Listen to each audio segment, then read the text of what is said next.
ಸುಕೃತ ಜ್ಯೋತಿಷ್ಯ ಚಾನಲ್ ವೀಕ್ಷಣೆ ಮಾಡ್ತಾ ಇರೋರಿಗೂ ನಮಸ್ಕಾರ. ಎಲ್ರಿಗೂ ಆ ಭಗವಂತನ ಒಂದು ಅನುಗ್ರಹ ಇರಲಿ. ನಿಮ್ಮ ಮನಸ್ಸಿನ ಆಸೆ ಆಕಾಂಕ್ಷೆಗಳು ಎಲ್ಲ ನೆರವೇರಲಿ, ಕಷ್ಟ ನಷ್ಟಗಳು ದೂರವಾಗಲಿ ಅಂತ ದೇವರಲ್ಲಿ ನಾನು ಪ್ರಾರ್ಥಿಸ್ಕೊಳ್ತಾ ಇದ್ದೀನಿ. ಈ ದಿನ, ಇಂದಿನ ದಿನಾಂಕ 2026ನೇ ಇಸ್ವಿ ಮಾರ್ಚ್ ತಿಂಗಳ 31. ಇಂದಿನ ಪಂಚಾಂಗ ಶ್ರೀ ಪರಾಭವನಾಮ ಸಂವತ್ಸರ, ಉತ್ತರಾಯಣ, ವಸಂತ ಋತು, ಚೈತ್ರ ಮಾಸ, ಶುಕ್ಲಪಕ್ಷ, ಮಂಗಳವಾರ ಆಗುತ್ತೆ. ತ್ರಯೋದಶಿ ಇದೆ, ಬೆಳಗ್ಗೆ 6:34 ಉಪರಿ ಚತುರ್ದಶಿ ಇದೆ. ಆನಂತರ ಪುಬ್ಬ ನಕ್ಷತ್ರ ಮಧ್ಯಾಹ್ನ 3:04 ಇದೆ. ಪುಬ್ಬ ಆದ ನಂತರ ಉತ್ತರ ನಕ್ಷತ್ರ ಆರಂಭ ಆಗುತ್ತೆ. ಇಲ್ಲಿ ಮತ್ತೊಂದು ಮುಖ್ಯ ವಿಚಾರ, ಗಂಡ ಯೋಗ ಇದೆ, ತೈತಿಲ ಕರಣ ಇದೆ. ಈ ದಿನ ಯಾವುದೇ ಕಾರಣಕ್ಕೂ ಹೊಸದಾದ ಕೆಲಸ ಕಾರ್ಯಗಳನ್ನು ಆರಂಭ ಮಾಡಬಾರ್ದು, ಅದು ಮುಖ್ಯವಾದ ವಿಚಾರ. ಒಂದು ವೇಳೆ ನೀವೇನಾದರೂ ಈಗಾಗಲೇ ಡಿಸೈಡ್ ಮಾಡಿ ಎಲ್ಲ ಆರಂಭ ಮಾಡಲೇಬೇಕು ಅನ್ನೋ ಒಂದು ಪರಿಸ್ಥಿತಿ ಇದ್ದರೆ ಏನಪ್ಪ ಮಾಡಬೇಕು ಅಂದರೆ, ಯಾವುದಾದ್ರು ಒಂದು ಲಕ್ಷ್ಮಿಯ ದೇವಸ್ಥಾನದಲ್ಲಿ ಹೋಗಿ ಈ ಪೂಜೆಯನ್ನು ಮಾಡಿಸ್ಕೊಂಡು ಆರಂಭ ಮಾಡಿ, ಏನೂ ತೊಂದರೆ ಆಗಲ್ಲ. ಆದರೆ ಈಗಾಗಲೇ ಆರಂಭ ಮಾಡಿರೋ ಪೂಜೆ ಪುನಸ್ಕಾರ ಕೆಲಸ ಕಾರ್ಯಗಳಲ್ಲಿ ಯಾವುದೇ ತೊಂದರೆ ಇಲ್ಲ, ಅದು ಸುಗಮವಾಗಿ ಮುಂದುವರ್ಕೊಂಡು ಹೋಗುತ್ತೆ. ಇನ್ನು ಈ ದಿನದ ರಾಹುಕಾಲ ಮಧ್ಯಾಹ್ನ 3:31 5:03 ಇರುತ್ತೆ. ಆನಂತರ ಯಮಗಂಡ ಕಾಲ ಬೆಳಗಿನ ವೇಳೆ 9:23 10:55 ಇರುತ್ತೆ. ಪ್ರತಿದಿನ ಹೇಳ್ತೀನಿ, ಈ ವೇಳೆಯಲ್ಲಿ ಅಂದರೆ ಯಮಗಂಡ ಕಾಲ ಇರುವ ವೇಳೆಯಲ್ಲಿ ಹೊಸದಾಗಿ ಯಾವುದೇ ವಾಹನವನ್ನು ಕೊಡಬಾರ್ದು, ಹೊಸದಾಗಿ ಔಷಧಿಯನ್ನು ಸೇವಿಸೋಕ್ಕೆ ಆರಂಭ ಮಾಡಬಾರ್ದು, ಮನೆಯಿಂದ ಹೊರಗೆ ಪ್ರಯಾಣ ಬೆಳೆಸಬಾರ್ದು. ಆದರೆ ಬೇರೆ ಕಡೆ ಇದ್ದರೆ ಅಲ್ಲಿಂದ ವಾಪಸ್ ಮನೆಗೆ ಬರ್ಬೋದು, ಯಾವುದೇ ಒಂದು ದೋಷ ಉಂಟಾಗಲ್ಲ. ಅದರಿಂದ ಇದು ಮುಖ್ಯವಾದಂತಹ ವಿಚಾರಗಳು. ಎಲ್ರಿಗೂ ಒಳ್ಳೆಯದಾಗುತ್ತೆ. ಎಲ್ಲಿಯವರೆಗೂ ನಾವು ಒಬ್ಬರಿಗೆ ಒಳ್ಳೆಯದನ್ನು ಕೊಡ್ತೀವೋ ಅಲ್ಲಿವರೆಗೂ ದೇವರು ಯಾವುದೋ ಒಂದು ರೂಪದಲ್ಲಿ ಬಂದು ನಮಗೆ ಖಂಡಿತವಾಗ್ಲೂ ಸಹಾಯ ಮಾಡ್ತಾನೆ, ಇದರಲ್ಲಿ ಯಾವುದೇ ಒಂದು ಸಂದೇಹ ಬೇಡ. ಇನ್ನು ಈ ದಿನದ ರಾಶಿ ಭವಿಷ್ಯದ ಬಗ್ಗೆ ಸ್ವಲ್ಪ ಗಮನವನ್ನು ಹರಿಸೋಣ. ಮೇಷರಾಶಿಯಲ್ಲಿ ಜನಿಸಿರೋರಿಗೆ ಸ್ವಲ್ಪ ಆರೋಗ್ಯದ ಸಮಸ್ಯೆ ಉಂಟಾಗುತ್ತೆ. ಹಾಗೆ ಉತ್ತಮ ಆದಾಯ ಇರುತ್ತೆ. ಆದಾಯದ ವಿಚಾರದಲ್ಲಿ ಏನೂ ತೊಂದರೆ ಏನಿಲ್ಲ. ನಿರೀಕ್ಷೆಗೆ ಮೀರಿದಂತಹ ಧನಲಾಭ ಇದೆ, ವರಮಾನ ಇರುತ್ತೆ. ಆದರೆ ಏನಪ್ಪ ಅಂದರೆ, ಇವರ ಮನಸ್ಸಿಗೆ ಇಷ್ಟ ಇಲ್ಲದೆ ಇದ್ದರೂ ಕೂಡ ಬೇಡದ ವಿಚಾರಗಳಿಗೆ ಹಣವನ್ನು ಖರ್ಚು ಮಾಡಲೇಬೇಕಾಗತ್ತೆ, ಮಾಡ್ತಾರೆ. ಅದು ಇನ್ನು ಈ ಕುಟುಂಬದ ವಿಚಾರಕ್ಕೆ ಬಂದಾಗ ಅದರಲ್ಲಿ ದಂಪತಿಗಳ ನಡುವೆ ಉತ್ತಮ ಹೊಂದಾಣಿಕೆ ಕಂಡುಬರಲ್ಲ. ಇವತ್ತು ಸ್ವಂತ ಪ್ರಾಣಿಗಳನ್ನು ಸಾಕಿದರೆ ಅದರ ಆರೋಗ್ಯದಲ್ಲಿ ಸ್ವಲ್ಪ ದೋಷ ಕಂಡುಬರ್ಬೋದು, ಎಚ್ಚರಿಕೆ ಇರಲಿ. ಉದ್ಯೋಗಕ್ಕೆ ಸಂಬಂಧಪಟ್ಟಂತಹ ವಿಚಾರವಾಗಿ ಪರಸ್ಥಳಕ್ಕೆ ಹೋಗಲೇಬೇಕಾಗತ್ತೆ, ವಿಧಿ ಇಲ್ದಿರ. ಆದರೆ ಯಾವುದೇ ಒಂದು ಸಮಸ್ಯೆಗಳೇ ಎದುರಾದರೂ, ಯಾವುದೇ ಒಂದು ತೊಂದರೆಗಳಿದ್ದರೂ ಬುದ್ಧಿವಂತಿಕೆಯ ಮಾತುಕತೆಯಿಂದ ಅದನ್ನು ಸರಿಪಡಿಸ್ಕೋತೀರಿ, ಯಾವುದೇ ಒಂದು ತೊಂದರೆ ಇಲ್ಲ. ಇನ್ನು ಈ ಚರ್ಮಕ್ಕೆ ಸಂಬಂಧಪಟ್ಟಂತಹ ದೋಷ ಇರುತ್ತೆ, ಎಚ್ಚರಿಕೆ ಇರಲಿ, ಅದು ಮುಖ್ಯವಾದಂಥ ವಿಚಾರ. ಇನ್ನು ನಿಮ್ಮ ತಂದೆಯವರಿಗೆ ಸಂಬಂಧಪಟ್ಟಂತೆ ಅವರ ಒಂದು ಕೆಲಸ ಕಾರ್ಯಗಳನ್ನು ಅಥವಾ ಕಾರ್ಯದಕ್ಷತೆಯನ್ನು ಗಮನಿಸಿದ ಅವರ ಉದ್ಯೋಗದ ಹಿರಿಯ ಅಧಿಕಾರಿಗಳು ಅವರಿಗೆ ವಿಶೇಷವಾದಂತಹ ಗೌರವವನ್ನು ನೀಡ್ತಾರೆ. ಹಾಗೆ ಅವರಿಗೆ ವೃತ್ತಿಯಲ್ಲಿ ಉನ್ನತ ಅಧಿಕಾರ ದೊರೆಯುವಂತಹ ಸಾಧ್ಯತೆ ಇದೆ. ನೀವು ಪ್ರತಿಯೊಂದು ವಿಚಾರಕ್ಕೂ ನಿಮ್ಮ ಸ್ವಂತ ಸಾಮರ್ಥ್ಯವನ್ನು ನೆಚ್ಕೋತೀರಿ, ಆದರೆ ಗುರು ಹಿರಿಯರ ಬಗ್ಗೆ ಒಂದು ರೀತಿಯ ನಂಬಿಕೆಯನ್ನು ಇಟ್ಟಿರ್ತೀರಿ. ಆದ್ದರಿಂದ ಅವರ ಮಾರ್ಗದರ್ಶನವನ್ನು ಪಾಲಿಸ್ತೀರಿ. ಹೀಗೆ ದೈವಾನುಗ್ರಹ ಇದೆ ನಿಮಗೆ, ಆದ್ದರಿಂದ ಯಾವುದೇ ಒಂದು ತೊಂದರೆ ಇಲ್ಲ ನಿಮ್ಮ ಕೆಲಸ ಕಾರ್ಯದಲ್ಲಿ. ಸಮಾಜದ ಹಿರಿಯ ವ್ಯಕ್ತಿ ಅಂದರೆ ಗಣ್ಯ ವ್ಯಕ್ತಿಗಳ ಭೇಟಿ ಮಾಡುವಂತಹ ಸಾಧ್ಯತೆ ಇದೆ. ಅವರಿಂದ ಸಹ ನಿಮಗೆ ಸಾಕಷ್ಟು ಅನುಕೂಲತೆಗಳು ಕಂಡುಬರುತ್ತೆ, ಯಾವುದೇ ಒಂದು ಸಂಶಯ ಬೇಡ. ವೃಷಭ ರಾಶಿಯವರ ವಿಚಾರಕ್ಕೆ ಬಂದಾಗ ನಿಮ್ಮ ಮುಖದಲ್ಲಿ ಒಂದು ರೀತಿಯ ಹೊಸ ತೇಜಸ್ಸು ಕಂಡುಬರುತ್ತೆ. ಯಾರಿಗೇ ಆಗಲಿ ನಿಮ್ಮ ಜೊತೆ ಸ್ನೇಹವನ್ನು ಮಾಡಬೇಕು, ನಿಮ್ಮ ಬರೀ ಮಾತಾಡಬೇಕು ಅಥವಾ ಅವರ ಮನಸ್ಸಿನ ವಿಚಾರಗಳನ್ನು ನಿಮ್ಮಲ್ಲಿ ಹಂಚ್ಕೋಬೇಕು, ಇಂತಹ ಒಂದು ಭಾವನೆಗಳು ಮೂಡುತ್ತೆ. ಇದಕ್ಕೆ ಕಾರಣ ಏನಪ್ಪ ಅಂದರೆ, ನೀವು ಪ್ರತಿಯೊಬ್ಬರ ಜೊತೆ ಪ್ರೀತಿ ವಿಶ್ವಾಸದಿಂದ ಮಾತಾಡ್ಕೊಂಡಿರ್ತೀರಿ. ಬೇರೆಯವರ ಸಮಸ್ಯೆಯನ್ನು ನಿಮ್ಮ ಸ್ವಂತ ಸಮಸ್ಯೆ ಅಂತ ಪರಿಗಣಿಸಿ ಅದಕ್ಕೆ ಒಂದು ಸೂಕ್ತ ಪರಿಹಾರವನ್ನು ಸಹ ಹುಡುಕ್ತೀರಿ. ಇದರಿಂದ ನಿಮಗೆ ತಿಳಿದೇನೋ ಅಥವಾ ಪ್ರತ್ಯಕ್ಷವಾಗಿ ಇಲ್ಲ ಪರೋಕ್ಷವಾಗಿ ಸಮಾಜ ಸೇವೆ ಮಾಡುವಂತಹ ಅವಕಾಶ ಸಿಗುತ್ತೆ. ಅದನ್ನು ನೀವು ಸದುಪಯೋಗ ಪಡಿಸ್ಕೋತೀರಿ, ಯಾವುದೇ ಒಂದು ಅನುಮಾನ ಇಲ್ಲ. ಇನ್ನು ಅನಾರೋಗ್ಯದ ತೊಂದರೆ ಕಂಡು ಬರುತ್ತೆ, ಎಚ್ಚರಿಕೆ ಇರಲಿ. ನೀರಿಗೆ ಸಂಬಂಧಪಟ್ಟಂತೆ ಇವಾಗ ಕಲುಷಿತ ನೀರನ್ನು ಸೇವನೆ ಮಾಡೋದು, ಇಲ್ಲದೆ ಹೋದರೆ ದ್ರವಾಹಾರ, ಇವಾಗ ಜ್ಯೂಸು ಅಂಥವೆಲ್ಲ ಇರುತ್ತಲ್ಲ ಅವನ್ನು ಸೇವ್ ಮಾಡೋದು, ಇದರಿಂದ ತೊಂದರೆ ಆಗುತ್ತೆ. ಮಕ್ಕಳ ಜೊತೆಯಲ್ಲಿ ಮುಖ್ಯವಾಗಿ ನಿಮ್ಮ ಮಕ್ಕಳ ಜೊತೆಗೂಡಿ ದೂರದ ಊರಿಗೆ ಪ್ರಯಾಣವನ್ನು ಬೆಳೆಸ್ತೀರಿ. ಅವರ ಮನರಂಜನೆಯೇ ನಿಮಗೆ ಅತಿ ಮುಖ್ಯವಾದಂತಹ ವಿಚಾರವಾಗಿರುತ್ತೆ. ಅದು ಹಣಕಾಸಿನ ವಿಚಾರಕ್ಕೆ ಬಂದಾಗ ಏನೂ ತೊಂದರೆ ಇಲ್ಲ. ಒಂದು ಸಮುದಾಯದ ಅಂದರೆ ಕೇವಲ ನಿಮ್ಮ ಈ ಇದಲ್ಲ, ಏನು ಸಂಸಾರ ಅಲ್ಲ, ಕುಟುಂಬ ಅಲ್ಲ, ನಿಮ್ಮ ಮನೆತನದ ದೊಡ್ಡ ಜವಾಬ್ದಾರಿ ನಿಮಗಿರುತ್ತೆ. ಪ್ರತಿಯೊಂದನ್ನು ನೀವು ಬುದ್ಧಿವಂತಿಕೆಯ ಮಾತುಕತೆಯಿಂದ ನಿರ್ವಹಿಸ್ತೀರಿ, ಯಾವುದೇ ದೋಷ ಬರೋದೇ ಇಲ್ಲ. ಅದು ನಿಮ್ಮ ತೂಕ ಹೆಚ್ಚಾಗುವಂತಹ ಸಾಧ್ಯತೆಗಳಿವೆ. ಈ ಕಾರಣದಿಂದ ಆಹಾರ ಸೇವನೆಯ ಬಗ್ಗೆ ಎಚ್ಚರಿಕೆ ಇರಬೇಕು. ಅದಕ್ಕಿಂತಲೂ ಹೆಚ್ಚಾಗಿ ಸರಳವಾದಂತಹ ದೈಹಿಕ ಒಂದು ವ್ಯಾಯಾಮವನ್ನು ಮಾಡೋದು ತುಂಬ ಅವಶ್ಯಕ. ಮಿಥುನ ರಾಶಿಯವರ ವಿಚಾರಕ್ಕೆ ಬಂದಾಗ ಮಾನಸಿಕವಾಗಿ ಸದೃಢರು. ಅಂದರೆ ಯಾರೋ ಬಂದು ಹೇಳ್ತಾರೆ ಏನೋ ಒಂದು ನೆಗೆಟಿವ್ ಆಗಿ ಇವ್ರ ಬಗ್ಗೆ ತಲೆನೇ ಕೆಡಿಸ್ಕೊಂಬಲ್ಲ. ಉದಾಹರಣೆಗೆ ಯಾರೋ ಬರ್ತಾರೆ, ನೀನು ಇವತ್ತು ಕೆಲಸಕ್ಕೆ ಹೋಗಬೇಡ ಅಂತಾರೆ. ಯಾಕೆ? ಕೆಲಸಕ್ಕೆ ಹೋದರೆ ಜಗಳ ಆಗುತ್ತೆ, ನೀನು ಕೆಲಸದಿಂದ ತೆಗೆದುಬಿಡ್ತಾರೆ. ಇಂಥವು ಕೂಗ್ತಾರೆ, ಕೆಡಿಸ್ಕೊಂಬಲ್ಲ. ಕಾರಣ ಏನಪ್ಪ ಅಂದರೆ, ಅವರ ಬುದ್ಧಿವಂತಿಕೆಯ ನಿರ್ಧಾರಗಳು ಅವರನ್ನು ಸರಿಯಾದ ಮಾರ್ಗದಲ್ಲಿ ಕರ್ಕೊಂಡು ಹೋಗುತ್ತೆ, ಯಾವುದೇ ತೊಂದರೆ ಇಲ್ಲ.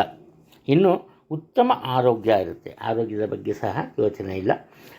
ಬುದ್ಧಿವಂತಿಕೆಯ ಮಾತುಕತೆ, ನೀವು ಮಾತನಾಡೋದಕ್ಕೆ ಆರಂಭ ಮಾಡಿದರೆ ಅದಕ್ಕೆ ಕೊನೆ ಮೊದಲು ಅನ್ನೋದೇ ಇರಲ್ಲ. ಆದ್ದರಿಂದ ಸಾಮಾನ್ಯವಾಗಿ ಯಾರೂ ನಿಮ್ಮ ಹತ್ರ ಈ ವಾದ ವಿವಾದಕ್ಕೆ ಬರೋದೇ ಇಲ್ಲ. ಅದು ಆರೋಗ್ಯದ ಬಗ್ಗೆ ಸ್ವಲ್ಪ ಗಮನ ಇರಲಿ, ಆಗಲೇ ಹೇಳಿದ್ದೀನಿ. ಮನಸ್ಸಿನಲ್ಲಿ ಹಠದ ಒಂದು ಭಾವನೆ ಇರುತ್ತೆ. ಯಾವುದೇ ಕೆಲಸ ಆರಂಭ ಮಾಡಿದ್ರು ಗೆಲ್ಲಬೇಕು. ನಿಮ್ಮ ಮನಸ್ಸಿಗೆ ಬರುತ್ತೆ ಏನೋ ಒಂದು ಕೆಲಸ ಮಾಡಬೇಕು ಅಂತ. ಇವರೆಲ್ಲ ಬುಧವಾರ ಹೇಳ್ತಾರೆ ಬೇಡ ಬೇಡ ಅಂತ. ಆಮೇಲೆ ನಿಮಗೂ ಗೊತ್ತಾಗುತ್ತೆ ಆ ಕೆಲಸದಿಂದ ನಿಮಗೆ ತೊಂದರೆನೇ ಆಗೋದು ಅಂತ. ಆದರೂ ನೀವು ಕೇರೆ ಮಾಡಲ್ಲ. ಒಂದು ಸಲ ನಿಮ್ಮ ಮನಸ್ಸಿಗೆ ಬಂದ ಮೇಲೆ ಸೋಲು ಗೆಲುವು ಎಲ್ಲನ್ನ ಒಂದೇ ರೀತಿ ಕ್ರೀಡಾ ಮನೋಭಾವನೆಯಿಂದ ಕಾಣ್ತೀರಿ. ಇದರಿಂದ ಸದಾಕಾಲ ನಿಮ್ಮ ಮನಸ್ಸಿಗೆ ಶಾಂತಿ ನೆಮ್ಮದಿಯ ವಾತಾವರಣ, ಶಾಂತಿ ನೆಮ್ಮದಿ ಇದ್ದೇ ಇರುತ್ತೆ. ಇನ್ನು ನಿಮ್ಮ ತಾಯಿಯವರ ಬಳಿ ಇದ್ದ ಹಣ, ಅದನ್ನು ಅವರ ಸಂಬಂಧಿಕರು ಅಂದರೆ ತಾಯಿ ಕಡೆ ಸಂಬಂಧಿಕರು ಸಹಾಯಕ್ಕೋಸ್ಕರ ಕೇಳ್ತಾರೆ. ಇವರು ಸಹ ಅವರ ಕಷ್ಟ ನಷ್ಟಕ್ಕೆ ಸ್ಪಂದಿಸ್ತಾರೆ, ಯಾವುದೇ ಒಂದು ಸಂಶಯ ಇಲ್ಲ. ಒಳ್ಳೆಯ ಕೆಲಸಗಳನ್ನು ಮಾಡ್ತೀರಿ, ಒಳ್ಳೆಯ ಫಲಿತಾಂಶಗಳನ್ನೇ ನಿರೀಕ್ಷೆ ಮಾಡ್ತೀರಿ. ಮುಖ್ಯವಾಗಿ ನೀವು ಯಾವುದೇ ಕೆಲಸವನ್ನು ಮಾಡಿದರೂ ಕೂಡ ಸಾಮಾನ್ಯವಾದ ಮಟ್ಟದಲ್ಲಿ ಮಾಡಲ್ಲ. ಎಲ್ಲರ 10 ಜನ ಹೊಗಳಬೇಕು, ಆ ಒಂದು ಲೆವೆಲ್ಲ ಮಾಡ್ತೀವಿ.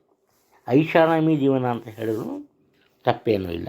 ಅದು ಕಟಕ ರಾಶಿಯವರನ್ನು ಯಾರೇ ಆಗಲಿ ಸುಲಭವಾಗಿ ಮಾತನಾಡಿಸೋದಕ್ಕೆ ಸಹ ಸಾಧ್ಯ ಇಲ್ಲ. ಕಾರಣ ಏನಪ್ಪ ಅಂದರೆ, ಸ್ವಲ್ಪ ಈ ದಿನ ಅವರಿಗೆ ಸಹನೆ ಕಡಿಮೆ. ಸಣ್ಣ ಪುಟ್ಟ ವಿಚಾರಗಳನ್ನು ಸಹ ದೊಡ್ಡದಾಗಿ ಮಾಡ್ತಾರೆ. ವಾದ ವಿವಾದ ಇಷ್ಟ ಅಲ್ಲ ಅಂತಾರೆ, ಇವರೇ ವಾದ ವಿವಾದವನ್ನು ಆರಂಭ ಮಾಡಿ ಅದನ್ನು ಆ ಒಂದು ಆರೋಪವನ್ನು ಬೇರೆಯವರಿಗೆ ವಹಿಸ್ತಾರೆ. ಇದೇನೇ ಆದರೂ ಕೂಡ ಈ ಹಣಕಾಸಿನ ವಿಚಾರಕ್ಕೆ ಬಂದಾಗ ಉತ್ತಮ ಆದಾಯ ಇರುತ್ತೆ. ಆದರೆ ಖರ್ಚು ವೆಚ್ಚಗಳು ಇರುತ್ತೆ. ಆ ಖರ್ಚು ವೆಚ್ಚಗಳು ಒಳ್ಳೆಯ ಕೆಲಸಗಳಿಗಾಗಿ ಮಾಡ್ತಾರೆ. ಯಾರಿಗೋ ಒಳ್ಳೆಯದಾಗುತ್ತೆ, ನೀವು ದಾನ ಧರ್ಮ ಮಾಡೋದು ಆ ರೀತಿ ಮಾಡ್ತಾರೆ. ಏನೇ ರೀತಿಯ ಅನುಕೂಲತೆಗಳಿದ್ರೂ ಕೂಡ ಇವರ ಕೆಲಸ ಕಾರ್ಯಗಳು ಸುಗಮವಾಗಿ ನಡೆದರೂ ಕೂಡ ಇವರ ಮನಸ್ಸಿಗೆ ಒಂದು ಸಂತೋಷ ನೆಮ್ಮದಿ ಅನ್ನೋದು ಇರಲ್ಲ, ಸ್ವಲ್ಪ ಕಡಿಮೆನೇ ಅದು.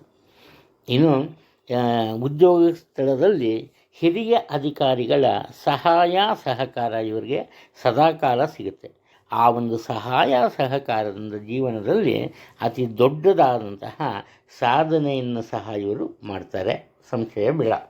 ಇನ್ನು ನಿರುದ್ಯೋಗಿಗಳಿಗೆ ಸರ್ಕಾರಕ್ಕೆ ಸಂಬಂಧಪಟ್ಟ ಅಂದರೆ ನೇರವಾಗಿ ಅಥವಾ ಪರೋಕ್ಷವಾಗಿ ಸರ್ಕಾರಿ ಹುದ್ದೆ ಸಿಗುತ್ತೆ, ಕೆಲಸ ಸಿಗುತ್ತೆ, ಸರ್ಕಾರಿ ಕೆಲಸ. ಅಥವಾ ಈ ಸರ್ಕಾರಿ ವ್ಯಕ್ತಿಗಳಿಂದ ಅಂದರೆ ಗಣ್ಯ ವ್ಯಕ್ತಿಗಳಿಂದ ಇವರಿಗೆ ಅನುಕೂಲ ಆಗುತ್ತೆ.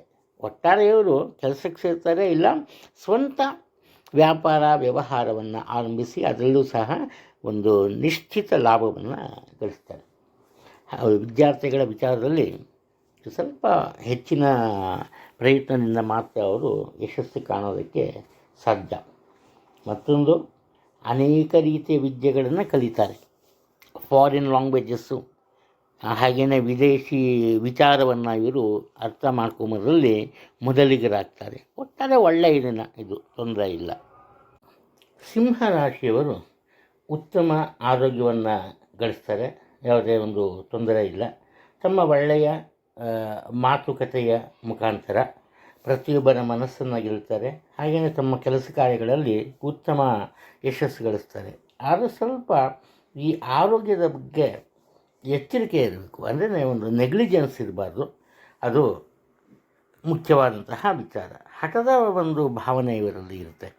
ಯಾರೇನೇ ಹೇಳಿ ಅದನ್ನು ಒಪ್ಪಲ್ಲ, ಸುಲಭವಾಗಿ ತಾವಾಯಿತು ತಮ್ಮ ಕೆಲಸ ಆಯಿತು ಆ ಥರ ಇರ್ತಾರೆ, ಅದು ಮುಖ್ಯವಾದ್ದು. ನಿಮ್ಮ ತಾಯಿಯವರು ಬೇರೆಯವರ ಮಾತನ್ನು ನಂಬಿ ಹಣಕಾಸಿನ ವಿಚಾರದಲ್ಲಿ ಸ್ವಲ್ಪ ತೊಂದರೆಯನ್ನು ಎದುರಿಸುವಂತಹ ಸಾಧ್ಯತೆ ಇದೆ. ಮುಖ್ಯವಾಗಿ ನೀವು ಬೇರೆಯವರ ವಿಚಾರಕ್ಕೆ ಹೋಗಲ್ಲ, ಬೇರೆಯವರ ಜವಾಬ್ದಾರಿಗಳು ಅಥವಾ ಅವರ ಕಷ್ಟ ನಷ್ಟಗಳ ಬಗ್ಗೆ ಹೆಚ್ಚು ತಲೆ ಕೆಡಿಸ್ಕೊಂಬಲ್ಲ. ಇದರಿಂದ ಏನಪ್ಪ ಆಗುತ್ತೆ, ಈ ಕುಟುಂಬದಲ್ಲಿ ಸಹ ಒಂದು ರೀತಿ ನಿಮ್ಮ ಬಗ್ಗೆ ಈ ಬೇಸರ ಇರುತ್ತೆ ಬೇರೆಯವ್ರಿಗೆ. ನಿಮ್ಮ ಹಣಕಾಸಿನ ವಿಚಾರಕ್ಕೆ ಬಂದಾಗ ಉತ್ತಮ ಆದಾಯ ಇರುತ್ತೆ, ತೊಂದರೆ ಇಲ್ಲ. ಎಲ್ಲ ರೀತಿಯ ಅನುಕೂಲ ಇದ್ದರೂ ಅಷ್ಟೇ ನೀವು ನಿಮ್ಮ ಮನಸ್ಸಿಗೆ ಒಂದು ನೆಮ್ಮದಿ ಇರಲ್ಲ, ಏನೋ ಒಂದು ಚಿಂತೆ ಅಥವಾ ಯೋಚನೆ ಇದ್ದೇ ಇರುತ್ತೆ. ಹಾಗೆಯೇ ನಿರುದ್ಯೋಗಿಗಳಿಗೆ ಉತ್ತಮ ಸಂಸ್ಥೆಯಲ್ಲಿ ಉದ್ಯೋಗ ದೊರೆಯುವಂತಹ ಸಾಧ್ಯತೆ ಇದೆ. ವಿದ್ಯಾರ್ಥಿಗಳು ಮಾತ್ರ ತಮ್ಮ ಗುರಿ ತಲುಪೋದಕ್ಕೆ ಹೆಚ್ಚಿನ ಪ್ರಯತ್ನವನ್ನು ಪಡಬೇಕು. ಸುಲಭವಾಗಿ ಅವರು ವಿದ್ಯಾಭ್ಯಾಸದಲ್ಲಿ ಉನ್ನತ ಮಟ್ಟಕ್ಕೆ ಹೋಗೋದಕ್ಕೆ ಸಾಧ್ಯ ಆಗೋದೇ ಇಲ್ಲ. ಆದರೂ ಕೂಡ ಇವರಿಗೆ ಅನೇಕವಾದ ವಿಚಾರಗಳು ಗೊತ್ತಿರುತ್ತೆ, ಅದನ್ನು ಕಾರ್ಯರೂಪಕ್ಕೆ ತರಲ್ಲ ಅಷ್ಟೇ. ತಾನು ಮಾಡೋದೇ ಸರಿ ಅನ್ನೋ ಒಂದು ಭಾವನೆ ಇರುತ್ತೆ. ಇದರಿಂದ ಸ್ವಲ್ಪ ಜೀವನದಲ್ಲಿ ಹಿನ್ನಡೆ ಇರುತ್ತೆ. ಸಾಧ್ಯವಾದಷ್ಟು ಎಲ್ಲರ ಜೊತೆ ಹೊಂದಿಕೊಂಡು ಬಾಳಿದ್ರೆ ಇವತ್ತು ಒಳ್ಳೆಯದಾಗುತ್ತೆ. ಹಣಕಾಸಿನ ತೊಂದರೆ ಏನಿಲ್ಲ, ಉತ್ತಮ ಆದಾಯ ಇರುತ್ತೆ. ಖರ್ಚು ಮಾಡೋದ್ರ ಬಗ್ಗೆ ಸ್ವಲ್ಪ ಹಿಡಿತ ಇರಬೇಕಷ್ಟೆ. ಕನ್ಯಾ ರಾಶಿಯ ವಿಚಾರಕ್ಕೆ ಬಂದಾಗ ಮುಖ್ಯವಾಗಿ ವಿದ್ಯಾರ್ಥಿಗಳು ಒಂದಕ್ಕಿಂತಲೂ ಹೆಚ್ಚಿನ ವಿಚಾರಗಳಲ್ಲಿ ತಮ್ಮ ಬುದ್ಧಿಶಕ್ತಿಯನ್ನು ಉಪಯೋಗಿಸಿ ನಿರೀಕ್ಷಿಸಿದ ಯಶಸ್ಸನ್ನು ಕಾಣ್ತಾರೆ. ಬರೀ ವಿದ್ಯಾಭ್ಯಾಸದ ವಿಚಾರ ಅಲ್ಲ ಇಲ್ಲಿ ಹೇಳ್ತಾ ಇರೋದು, ಪಠ್ಯೇತರ ಚಟುವಟಿಕೆಗಳಾದರೂ ಸರಿಯೇ, ಕ್ರೀಡೆ ಆಗ್ಬೋದು ಅಥವಾ ಒಂದು ಚರ್ಚಾ ಸ್ಪರ್ಧೆ ಆಗ್ಬೋದು, ಇಂತಹ ವಿಚಾರದಲ್ಲೂ ಸಹ ಇವರು ಉನ್ನತ ಮಟ್ಟವನ್ನು ತಲುಪ್ತಾರೆ. ಈ ಕಾರಣದಿಂದ ಇವರಿಗೆ ಈ ಅವರ ಮನೆಯಲ್ಲಿ ಸಹ ಒಂದು ವಿಶೇಷವಾದಂತಹ ಪ್ರೀತಿ ಸಿಗುತ್ತೆ. ಎಲ್ಲರ ವಿಶ್ವಾಸವನ್ನು ಗಳಿಸ್ತಾರೆ, ವಯಸ್ಸಿನ ಅಂತರ ಇಲ್ಲ, ಪ್ರತಿಯೊಬ್ಬರ ವಿಶ್ವಾಸವನ್ನು ಗಳಿಸ್ತಾರೆ. ಇದರಿಂದ ಏನಾಗುತ್ತೆ, ಇವರ ಕೆಲಸ ಕಾರ್ಯಗಳು ಸಹ ಸುಗಮವಾಗಿ ನಡೆಯುತ್ತೆ. ಇವರೆಲ್ಲ ಒಂದೇ ಒಂದು ದೋಷ ಕಂಡು ಬರ್ತಿರುತ್ತೆ. ಏನಪ್ಪ ಅಂದರೆ, ಯಾವ ವಿಚಾರವಾದರೂ ದೃಢವಾದ ನಿಲುವಿರಲ್ಲ. ಸಮಯ ಸಂದರ್ಭಕ್ಕೆ ಅನುಗುಣವಾಗಿ ಅದಕ್ಕೆ ಹೊಂದಿಕೊಂಡು ನಡ್ಕೊಂಡು ಹೋಗ್ತಾರೆ. ಇದೊಂದು ದೊಡ್ಡ ತೊಂದರೆ ಉಂಟು ಮಾಡುವಂತಹ ಸಾಧ್ಯತೆ ಇದೆ. ಇದರಿಂದ ಹಣಕಾಸಿನ ವಿಚಾರಕ್ಕೆ ತೊಂದರೆ ಇಲ್ಲ, ಉತ್ತಮ ಆದಾಯ ಇರುತ್ತೆ. ಹಾಗೆಯೇ ನಿಮ್ಮ ಮನಸ್ಸು ತುಂಬ ಒಳ್ಳೆಯದು. ನಿಮಗೆ ಸಾಧ್ಯ ಆಗುತ್ತೋ ಇಲ್ವೋ ಪ್ರತಿಯೊಬ್ಬರಿಗೂ ಸಹಾಯವನ್ನು ಮಾಡಬೇಕು ಅನ್ನೋ ಒಂದು ಮನಸ್ಥಿತಿಯಲ್ಲಿ ಇರ್ತೀರಿ. ಒಂದು ವೇಳೆ ನಿಮಗೆ ಸಹಾಯ ಮಾಡೋಕ್ಕೆ ಸಾಧ್ಯ ಇಲ್ಲದೆ ಹೋದರೆ ಸಹಾಯ ಸಿಗುವ ಮೂಲವನ್ನು ಅವರಿಗೆ ತೋರಿಸ್ತೀರಿ. ಒಟ್ಟಾರೆ ನಿಮ್ಮನ್ನು ನಂಬಿದವರಿಗೆ ಯಾವುದೇ ರೀತಿಯ ತೊಂದರೆ ಕಂಡುಬರಲ್ಲ. ಇದರಿಂದ ಕೇವಲ ಕುಟುಂಬದ ವಿಚಾರವಲ್ಲ, ಉದ್ಯೋಗ ಕ್ಷೇತ್ರದ ವಿಚಾರವಲ್ಲ, ಸಮಾಜದಲ್ಲಿ ಸಹ ನಿಮಗೆ ಎಲ್ಲರ ಪ್ರೀತಿ, ವಿಶ್ವಾಸ, ವಿಶೇಷವಾದಂಥ ಗೌರವ ಸಹ ಸಿಗುತ್ತೆ. ಸ್ವಲ್ಪ ವಾತದ ತೊಂದರೆ ಇರುತ್ತೆ, ಮೊಣಕಾಲು ನೋವು, ಮೊಣಕೈ ನೋವು ಇಂಥದ್ದು. ಆದ್ದರಿಂದ ಆಹಾರದ ವಿಚಾರದಲ್ಲಿ ಎಚ್ಚರಿಕೆಯಲ್ಲಿ ಆಹಾರ ಸೇವನೆಯಲ್ಲೇ ಸ್ವಲ್ಪ ಬದಲಾವಣೆ ತಂದುಕೊಂಡ್ರೆ ನಿಮ್ಮ ಆರೋಗ್ಯ ಸುಸ್ಥಿತಿಗೆ ಬರುತ್ತೆ, ತೊಂದರೆ ಇರಲ್ಲ. ತುಲಾ ರಾಶಿಯಲ್ಲಿ ಜನಿಸಿದವರು ಮುಖ್ಯವಾಗಿ ದಂಪತಿಗಳ ನಡುವೆ ಉತ್ತಮ ಬಾಂಧವ್ಯ ಅಥವಾ ಹೊಂದಾಣಿಕೆ ಕಂಡುಬರುತ್ತೆ.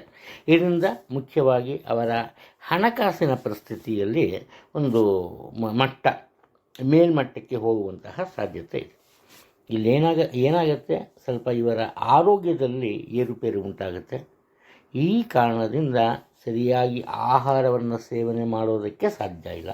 ಅದರಲ್ಲೂ ಸ್ವಲ್ಪ ಮಕ್ಕಳ ಆರೋಗ್ಯದ ಬಗ್ಗೆ ಹೆಚ್ಚಿನ ಗಮನವನ್ನು ಕೊಡೋದು ತುಂಬ ಮುಖ್ಯ, ನೆನಪಲ್ಲಿಟ್ಕೊಂಡಿರಿ. ಹಾಗೆ ನಿಮ್ಮ ಕೆಲಸ ಕಾರ್ಯಗಳಲ್ಲಿ ಸಹ ಅಷ್ಟೇ ಮಧ್ಯಮಗತಿಯ ಯಶಸ್ಸು. ಇದಕ್ಕೆ ಕಾರಣ ಏನಪ್ಪ ಅಂದರೆ ನಿಮ್ಮ ಆತುರದ ಸ್ವಭಾವ. ತಕ್ಷಣ ಯಾರೇನೇ ಹೇಳಿದ್ರೂ ಅದರ ಬಗ್ಗೆ ಕೊಂಚಾನು ಚಿಂತೆ ಮಾಡಲ್ಲ.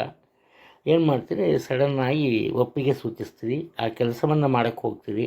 ಸರಿಯಾದ ತೀರ್ಮಾನ ಇರಲ್ಲ, ಸರಿಯಾದ ಯೋಜನೆ ಇರಲ್ಲ, ತೊಂದರೆಯನ್ನು ಅನುಭವಿಸ್ತೀರಿ. ಇನ್ನು ಸ್ವಂತ ವ್ಯಾಪಾರ ವ್ಯವಹಾರ ಇದ್ದಲ್ಲಿ ಯಾವುದೇ ತೊಂದರೆ ಇಲ್ಲ, ನಿರೀಕ್ಷಿತ ವರಮಾನ ಇರುತ್ತೆ. ಉದ್ಯೋಗದಲ್ಲಿ ಇರೋರಿಗಿಂತ ವ್ಯಾಪಾರ ವ್ಯವಹಾರದಲ್ಲಿ ಇದ್ದವ್ರಿಗೆ ಒಳ್ಳೆಯದಿದೆ ಈ ದಿನ. ಹಾಗೆಯೇ ಸ್ವಂತ ಈ ವಾಹನ ಚಲಾವಣೆ ಮಾಡುವಾಗ ಎಚ್ಚರಿಕೆ ಇರಲಿ. ಇಲ್ಲದೆ ಹೋದರೆ ನಿಮ್ಮದಲ್ಲದ ತಪ್ಪಿಗೆ ನೀವು ಫೈನ್ ಕಟ್ಟಬೇಕಾಗತ್ತೆ, ಅದು ಮುಖ್ಯ. ಹಾಗೆಯೇ ನಿಮ್ಮ ಇಷ್ಟವಾದಂತಹ ವಸ್ತುವನ್ನು ಅನಿವಾರ್ಯವಾಗಿ ಉಡುಗೊರೆಯಾಗಿ ನಿಮ್ಮ ಬಂಧು ಬಳಗಕ್ಕೆ ನೀಡಲೇಬೇಕಾಗತ್ತೆ. ಒಂದು ಒತ್ತಡದ ಸನ್ನಿವೇಶ ಎದುರಾಗ್ಬಿಡುತ್ತೆ ಈ ವಿಚಾರಕ್ಕೆ. ಹಾಗೆ ನಿಮ್ಮ ಮನೆಯಲ್ಲಿ ಈ ಪ್ರಾಣಿಗಳನ್ನು ಸಾಕಿದರೆ, ನಾಯಿ ಆಗ್ಬೋದು, ಬೆಕ್ಕಾಗ್ಬೋದು, ಗಿಣಿ ಆಗ್ಬೋದು, ಏನಾದರೂ ಆಗಲಿ, ಸ್ವಲ್ಪ ಅದರ ಆರೋಗ್ಯದ ಬಗ್ಗೆ ಗಮನವಹಿಸಿ. ತೊಂದರೆ ಆಗುವಂತಹ ಸಾಧ್ಯತೆ ಕಂಡುಬರುತ್ತೆ. ಇರೋ ಬುದ್ಧಿವಂತಿಕೆ, ತುಂಬ ಬುದ್ಧಿವಂತರು, ಅದರಲ್ಲಿ ಯಾವುದೇ ಒಂದು ಡೌಟ್ ಇಲ್ಲ, ಸಂದೇಹ ಇಲ್ಲ.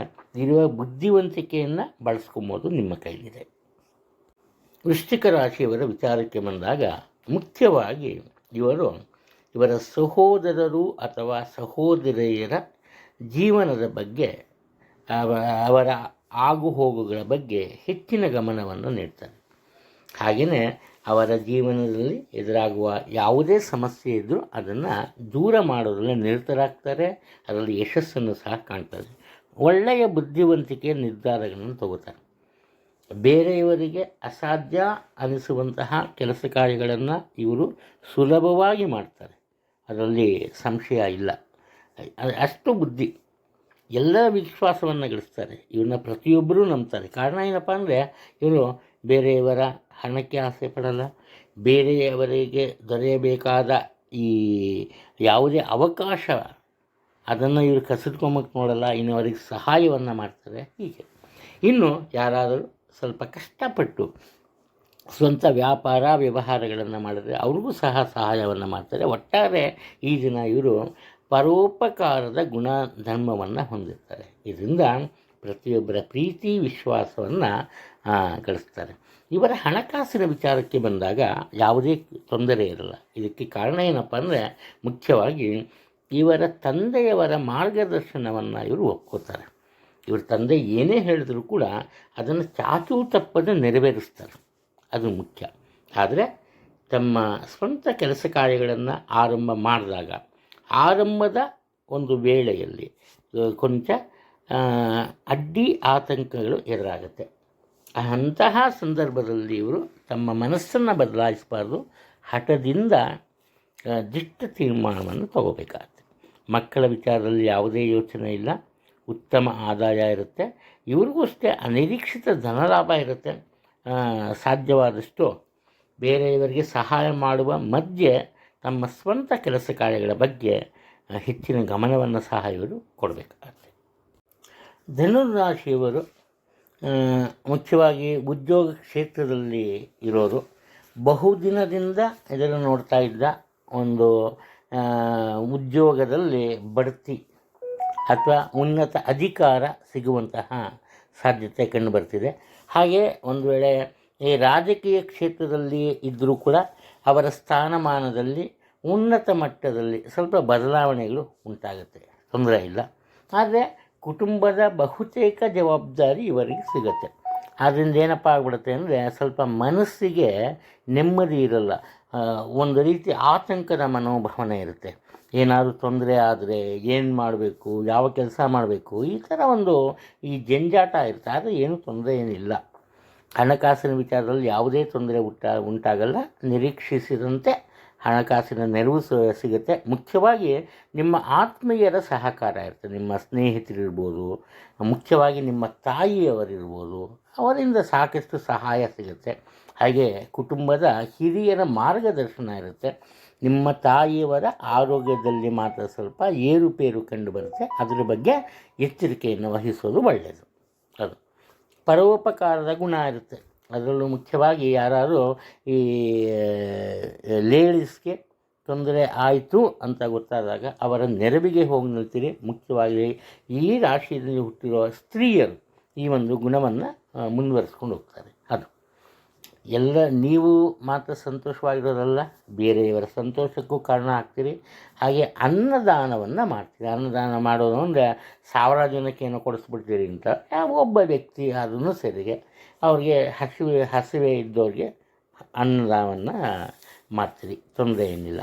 ಹಾಗೆಯೇ ತುಂಬ ಆಸೆ ಇರುತ್ತೆ ನಿಮ್ಮ ಮನಸ್ಸಲ್ಲಿ, ಯಾವುದೋ ಒಂದು ಈ ವಾಹನವನ್ನು ಕೊಡಬೇಕು, ವೆಹಿಕಲ್ ಅಂತ. ಆ ಒಂದು ಆಸೆ ಈಗ ಈಗಲೇ ಇರುವಂತಹ ಸಾಧ್ಯತೆ ಕಂಡುಬರ್ತಾ ಇದೆ.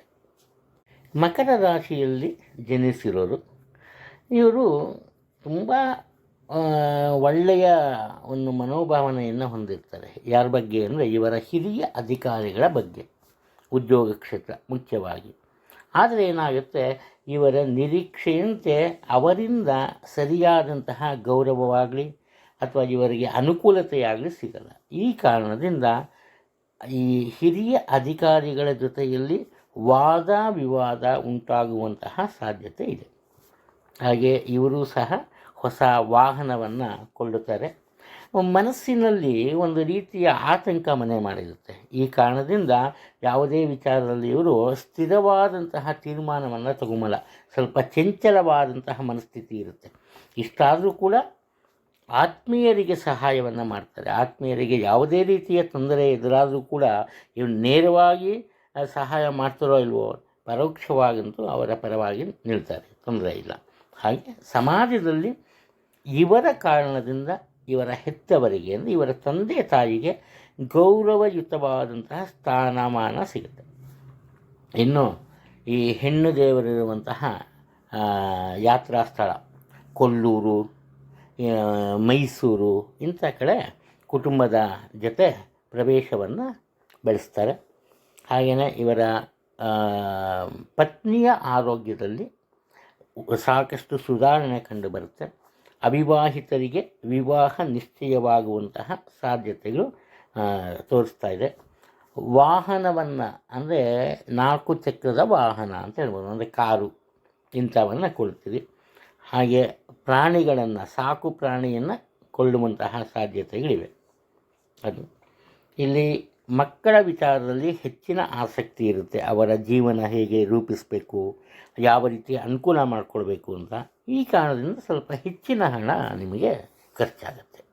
ಕುಂಭರಾಶಿಯವರ ವಿಚಾರಕ್ಕೆ ಬಂದಾಗ ಇವರು ಮಾಡುವಂತಹ ಪ್ರತಿಯೊಂದು ಕೆಲಸ ಕಾರ್ಯಗಳು ಎಲ್ಲರ ಮನಸ್ಸನ್ನು ಸೆಳೆಯುತ್ತೆ. ಕಾರಣ ಏನಪ್ಪ ಅಂದರೆ ಇವರು ತಪ್ಪಾದ ನಿರ್ಧಾರಗಳನ್ನು ತಗೊಂಬೋದೇ ಇಲ್ಲ. ಇದಕ್ಕೆ ಕಾರಣ ಒಂದೇ, ಇವರು ತಮ್ಮ ಕಾರ್ಯ ಯೋಜನೆ ಆರಂಭಿಕ ಹಂತಕ್ಕೆ ಬರೋವರೆಗೂ ಅದರ ಬಗ್ಗೆ ಯಾರಿಗೂ ಹೇಳೋಲ್ಲ. ಸ್ವಲ್ಪ ರಹಸ್ಯವಾದಂತಹ ಮನೋಭಾವನೆ ಇರುತ್ತೆ. ಯಾರೊಂದಿಗೂ ಚರ್ಚೆ ಮಾಡಲ್ಲ. ಹಾಗೆ ಸುಲಭವಾಗಿ ಬೇರೆಯವರು ಏನಾದರೂ ಒಂದು ಸಲಹೆಯನ್ನು ಕೊಟ್ಟರೆ ಅದನ್ನು ಸಹ ಒಪ್ಪಲ್ಲ. ಒಟ್ಟಾರೆ ಇವರು ಸರಿಯಾದ ಹಾದಿಯಲ್ಲಿ ನಡೀತಾರೆ. ಇದರಿಂದ ಪ್ರತಿಯೊಬ್ಬರೂ ಇವರ ಬಗ್ಗೆ ಒಳ್ಳೆಯ ಅಭಿಪ್ರಾಯವನ್ನು ಹೊಂದಿರ್ತಾರೆ.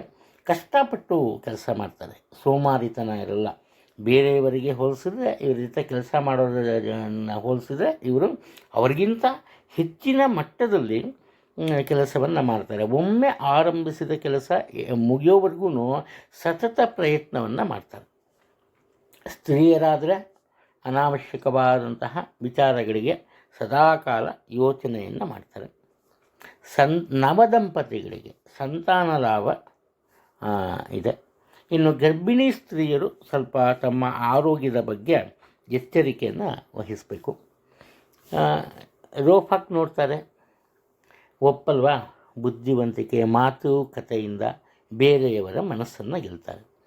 ಒಟ್ಟಾರೆ ಬೇರೆಯವ್ರ ಜೊತೆ ಇವರು ಜಗಳ ಕಾಯೋದು ಅವೆಲ್ಲ ಇಷ್ಟ ಆಗಲ್ಲ. ಎಲ್ಲರೊಂದಿಗೆ ಒಂದು ಒಳ್ಳೆಯ ಸ್ನೇಹಿತರಂತೆ ಇರ್ತಾರೆ. ತಮ್ಮ ಮಕ್ಕಳಾಗ್ಬೋದು, ತಮ್ಮ ಪತ್ನಿ ಆಗ್ಬೋದು, ಇಲ್ಲ ಅಪ್ಪ ಅಮ್ಮ ಆಗ್ಬೋದು, ಎಲ್ಲರ ಜೊತೆ ಅಷ್ಟೇ ಹಾಸ್ಯವಾಗಿ ಹಾಸ್ಯಕರ್ಭಿತ ಮಾತುಗಳಿಂದ ಉತ್ತಮ ಸ್ನೇಹಿತರಂತೆ ಇವರು ಬಾಳ್ತಾರೆ.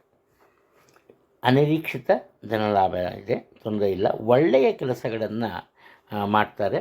ಉನ್ನತ ಅಧಿಕಾರಿಗಳಿಗೆ ಇನ್ನೂ ಉನ್ನತ ಮಟ್ಟ ತಲುಪುವಂತಹ ಸಾಧ್ಯತೆಗಳು ಕಂಡುಬರ್ತಿದೆ. ರಾಶಿಚಕ್ರದ ಕೊನೆಯ ರಾಶಿ ಈ ಮೀನ. ಇವರು ಮುಖ್ಯವಾಗಿ ಈ ಸ್ತ್ರೀಯರು ಈ ದಿನ ತಮ್ಮ ಕೆಲಸ ಕಾರ್ಯ ನಿರ್ವಹಿಸುವ ರೀತಿಯಿಂದ ಎಲ್ಲರ ಮನಸ್ಸನ್ನು ಗೆಲ್ತಾರೆ. ಇವತ್ತು ಈ ಕುಟುಂಬದ ಹಲವು ಸಮಸ್ಯೆಗಳನ್ನು ಇವರು ಕೇವಲ ಮಾತುಕತೆಯಿಂದ ಜಯ ಸಿಗುವಂತೆ ಮಾಡ್ತಾರೆ. ತುಂಬ ದಿವಸದಿಂದ ಇರುತ್ತೆ ಮನೆತನಕ್ಕೆ ಸಂಬಂಧಪಟ್ಟಂತಹ ಕೆಲವೊಂದು ಮಾತುಕತೆ, ವಾದ ವಿವಾದ ಅವನ್ನೆಲ್ಲ ಇವರು ಸರಿ ಮಾಡ್ತಾರೆ. ಹಾಗೆ ಇವರಿಗೆ ಚರ್ಮದ ದೋಷ ಇದ್ದರೆ ಅದು ಸಹ ಸರಿ ಹೋಗುತ್ತೆ. ಯಾರೋ ಒಬ್ಬರ ಒಂದು ಸಹಾಯದಿಂದ. ಸ್ವಲ್ಪ ಎದೆ ನೋವಿನ ಅನುಭವ ಆಗುತ್ತೆ. ಎದೆ ನೋವು ಬಂತು ಅಂದ್ಬಿಟ್ರೆ ಇನ್ನೇನೋ ಆಗ್ಬಿಡುತ್ತೆ, ಹಾರ್ಟ್ಗೆ ಏನೋ ತೊಂದರೆ ಆಗ್ಬಿಡುತ್ತೆ ಅಂತೆಲ್ಲ ಸ್ವಲ್ಪ ಎಚ್ಚರಿಕೆ ಇರಲಿ. ಒಂದು ವೇಳೆ ನಿಮಗೆ ಹಾರ್ಟಿಗೆ ಸಂಬಂಧಪಟ್ಟ ದೋಷ ಇದ್ದು ಏನಾದ್ರು ಎದೆ ನೋವು ಬಂದರೆ ಮಾತ್ರ ಡಾಕ್ಟ್ರನ್ನ ಮೀಟ್ ಮಾಡಲೇಬೇಕು. ಎಚ್ಚರಿಕೆ ಇರಲಿ. ಇನ್ನು ನಿಮ್ಮ ಮನಸ್ಸಿಗೆ ಇಷ್ಟವಾದಂತಹ ಕೆಲಸ ಕಾರ್ಯಗಳನ್ನು ಮಾತ್ರ ಆಯ್ಕೆ ಮಾಡ್ತೀರಿ. ಏನಪ್ಪ ಅಂದರೆ ತುಂಬ ನಿಧಾನಗತಿಯಲ್ಲಿ ಕೆಲಸವನ್ನು ಮಾಡ್ತೀರಿ. ಆತರ ಪಡಲ್ಲ.